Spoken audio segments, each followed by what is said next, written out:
The second I found out that I'd be going to Japan, one of the rides that instantly stood out to me as something to get excited about was Do-Dodonpa. This ride is famous for having the world's fastest acceleration, so it is not the world's fastest coaster, but it is the fastest in terms of how it goes from point A to point B. 0 to 112 miles per hour in 1.6 seconds. Just think about that for a second. That is absolutely insane. Top Thrill Dragster goes 120 miles per hour, and it takes it almost twice as long to reach that max speed. The best comparison I can make to what that launch feels like is being shot out of a gun. Obviously, I don't know what it's like to be shot out of a gun. However, you seriously feel like a speeding bullet. It is actually insane. I lost my mind on that launch that I couldn't even process the rest of the ride. I got off and immediately wanted to do it again just because I was shaking. I was physically shaking from how insane this ride was. That being said, is not perfect. So this is going to be my full in-depth review. I'm going to talk about everything you need to know about this ride. The first thing worth addressing is that this coaster did not always used to be like this. It used to have a top hat. It was just called Do-Dodonpa back then, and actually didn't quite go as fast. In addition, it also used to have lap bars, but they decided to remove the top hat and add in a massive vertical loop, which meant they had to speed up the launch, add in some shoulder restraints, and then they renamed it Do-Dodonpa. So obviously, I don't know what it was like to experience it with that top hat. I was told you got some good airtime, but that top hat is now a loop, and that is what I experienced. And that's actually one of the things that I really wanted to mention, is because you can actually feel difference between the old track and the new track when you get to that loop. It isn't ridiculously noticeable. I mean, remember, you're going pretty fast by the time you hit this loop. This loop is like halfway through the layout. But I think it also comes down to the type of wheels that this ride is using. They're literally tires, which by nature is going to mean that this ride is going to feel different than a lot of other major roller coasters. The only fair comparison to make to this coaster is Hypersonic XLC, which no longer exists. I never had the opportunity to ride that. However, that was the sister coaster to this. Hypersonic was the prototype. This came after. And so because King's Dominion is actually my home park, I was really looking forward to do this because I was like, man, I never got a chance to do Hypersonic. Do-Dodonpa is the only thing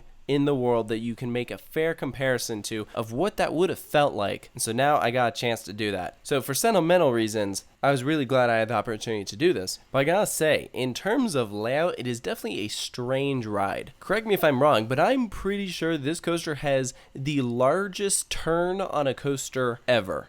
Period. If you see how wide this thing is, it just keeps on going to the point where you're halfway around the turn and you're like, we're still turning? I really thought it was unnecessarily huge. There's no reason why the turn needed to be this big. My guess is it was for land purposes. They wanted it to go around most of the park, and they needed a space to fit in what was that top hat back then, and so this was how they were able to make best use of that. But the problem that comes when you have a turn this wide is you actually lose intensity, and you can feel yourself losing speed. Because you start off, you're 112 miles per hour. Let's say you get to the middle point of that turn. By then, you might be going 90. And then at the bottom of that turn, you might be going 80, which still feels like really fast. But the problem is, when you were originally going 112, now that you're at 80, you feel that change in speed. This is not a coaster that keeps that speed the entire time. You're probably only going 112 for maybe 2 seconds. And really that comes down to how they've done the launch. The launch is so spontaneous. You hit 112 before you even know it, and then from there on out, you let up and you're gliding on straight track. That launch section is really short, but the thing is, it's still longer than it needed to be. If they wanted to go for maximum intensity, they could have kept the amount of space that they needed for the launch,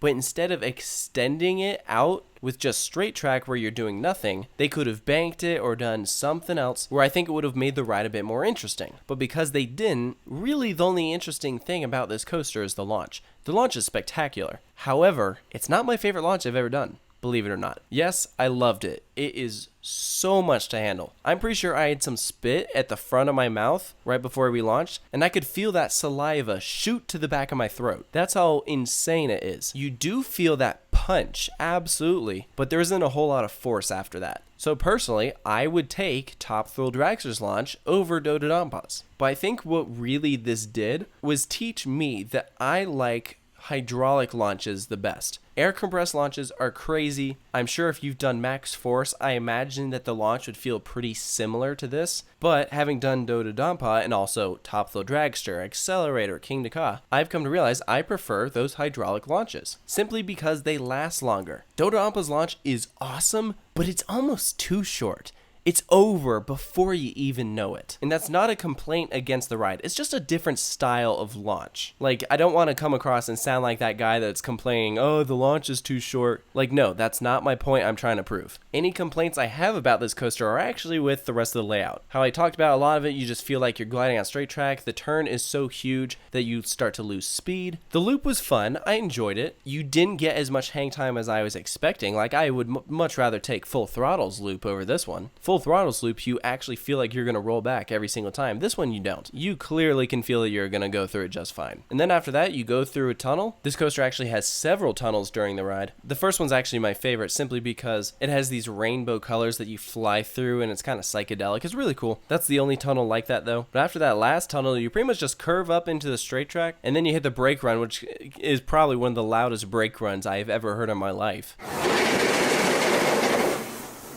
Is actually insane how noisy it is. And that's the ride. It's good. Absolutely. I still enjoy it. I know people who this is their favorite roller coaster, and I can understand why. However, personally, for me, outside of the launch, I didn't really care for the rest of it. The loop was fun. Everything else, I don't really care. That wide banking turn didn't do anything for me. I thought the tunnels were kind of neat. I didn't have a problem with the length of the ride. I mean, if you look, this thing is 4,000 feet long. I'm actually surprised that it is that long of a ride. Still, the thing is over in like less than a minute. But it's still way longer than like Top Thrill Dragster or even something like Accelerator. So I have no complaints with the length. My biggest number one problem with it is that you don't really keep that same speed that you have from that initial punch. I wouldn't be surprised if by the end of the ride, you're going maybe 60 miles per hour, which is half the speed that you launched at. I don't know for sure. I didn't have a radar gun, but that's just my guess. So for Do-Dodompa's final score, I am going to give it an 8 out of 10. All 8 of the points I gave it are because the launch is incredible and the loop is pretty fun. I just can't give this coaster a perfect score when I don't think the layout is that interesting. And the over-the-shoulder restraints didn't even bother me. Yeah, it would have been awesome to do this with a lap bar. It has these instead huge shoulder restraints. They kind of feel like B&M vest restraints a little bit. They're really bulky, but they didn't really bother me or anything. Because of them, it is kind of hard to see the person sitting next to you though, so I thought that was kind of funny just because they're so huge. But I will say this as my biggest takeaway for this coaster, if you go to ride it, you should be scared of that launch. When we were sitting in that train in the station, it was so surreal. My heart was pounding like crazy because I was nervous. The launch is intimidating. I mean, you turn the corner,